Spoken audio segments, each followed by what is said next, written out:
ಕಲಬುರಗಿ ಜಿಲ್ಲೆಯ ಅರಿಜಂಬಗ ಗ್ರಾಮದ ಸಮುದಾಯ ಭವನದಲ್ಲಿ ಕ್ರೈಸ್ ಸಂಸ್ಥೆ ವತಿಯಿಂದ ಅಂತಾರಾಷ್ಟ್ರೀಯ ಹೆಣ್ಣು ಮಕ್ಕಳ ದಿನಾಚರಣೆಯನ್ನು ಹಮ್ಮಿಕೊಳ್ಳಲಾಗಿದ್ದು, ಕಾರ್ಯಕ್ರಮದ ಉದ್ದೇಶಿಸಿ ಮಾತನಾಡಿದ ಕ್ರೈಸ್ ಸಂಸ್ಥೆಯ ಕಾರ್ಯಕ್ರಮ ಅಧಿಕಾರಿಗಳಾದ ರಾಹುಲ್ ಮಾಳ್ಗೆ, ಹೆಣ್ಣು ಮಕ್ಕಳ ಶಿಕ್ಷಣ ಮತ್ತು ಅವರ ಭವಿಷ್ಯದ ರಕ್ಷಣೆ ಬಗ್ಗೆ ಜಾಗೃತಿ ಮೂಡಿಸಿದರು.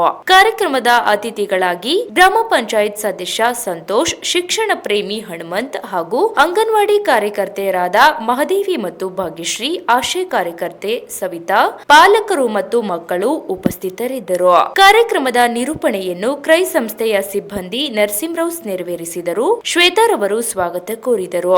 ಅಂತಿಮವಾಗಿ ಶಿಕ್ಷಣ ಪ್ರೇಮಿ ಹನುಮಂತ್ರವರು ಕಾರ್ಯಕ್ರಮಕ್ಕೆ ಆಗಮಿಸಿದ ಎಲ್ಲರಿಗೂ ವಂದನಾ ಅರ್ಪಣೆ ಮಾಡಿದರು. ಹೆಣ್ಣು ಮಗುವಿನ ರಕ್ಷಣೆ ದೇಶದ ಪ್ರಗತಿಯ ಲಕ್ಷಣ ಎಂಬ ಸಂದೇಶದೊಂದಿಗೆ ಈ ಕಾರ್ಯಕ್ರಮವು ಯಶಸ್ವಿಯಾಗಿ ಮುಕ್ತಾಯಗೊಂಡಿತು. ಬ್ಯೂರೋ ರಿಪೋರ್ಟ್, ಮುತ್ತು ಭುವಿ ಚೇವರ್ಗಿ.